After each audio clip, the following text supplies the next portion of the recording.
The Socio-Economic Rights and Accountability Project (SERAP) has urged the government of President Muhammadu Buhari to immediately withdraw the clumsy, arbitrary and selective looters list, released last week, as the list would seem to serve a political objective or carry out political agenda.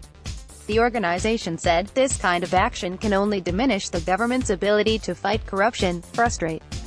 Its oft-expressed goal of a transparent governance, allow suspected perpetrators, whether from the All Progressives Congress (APC) or the People's Democratic Party (PDP), to escape justice, and ultimately, deny victims of corruption justice and effective reams. The Minister of Information and Culture, Lai Mohammed, had on Friday released a list of some of those who have allegedly looted the nation's treasury. The names in the list revealed were mostly PDP chieftains who are currently being tried for corruption and financial crimes. Reacting, SERAP in a statement on Sunday by its executive director, Adekunbo Mumuni, said, the authorities should withdraw the looters list and come up with a comprehensive list as ordered by Justice Hadiza Shagari last year. Allowing the published looters list to stand will undermine the credibility of the government's claim to fight corruption, and signal to Nigerians that it is not serious to satisfactorily address the allegations of grand corruption under the former government of President Goodluck Jonathan and involving those close to this government. According to the organization, if Buhari is truly interested in vindicating the rule of law and the proper administration of justice, his government will do well to genuinely obey Justice Shagari's judgment ordering the authorities to tell Nigerians the full names of all suspected looters of the public treasury past and present. Few things would go farther in fostering and nurturing our system of constitutionalism, democracy, and the rule of law.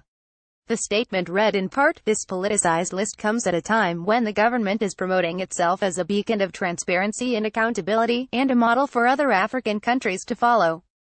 The authorities ought to have resisted the temptation to put out this shambolic list and instead obeyed the spirit and the letter of Justice Shagari judgment. What is at stake is not just the rule of law, but also the larger question of whether the government is really serious to fight grand corruption and combat the impunity of perpetrators, regardless of who is involved. The government cannot pick and choose which judgments it wants to obey, even though the judgments at times may be highly unsettling. The judgment ought to have been fully obeyed and implemented, even if the government would step on toes and make some politicians, whether in a PC or PDP, uncomfortable for the government to impose this list on Nigerians, which seem to serve as an expedient means to an end that disregard the orders by Justice Shagari is more than a violation of law, it is a breach of trust with the Nigerian people. If disobedience of court orders becomes the norm, the ship of government would become anchorless and adrift in a sea of treacherous uncertainty that could lead to a beachhead on the land of tyranny. If Buhari is to renew his commitment to fight corruption regardless of whether it involves politicians from his own party and the opposition, something more than a propaganda list and hypocritical conduct is needed to restore citizens' confidence in the ability of his government to deliver on good governance. That something more is a restoration of the rule of law. Our courts, interpreting our constitution and legislation, stand as the living symbol of the rule of law.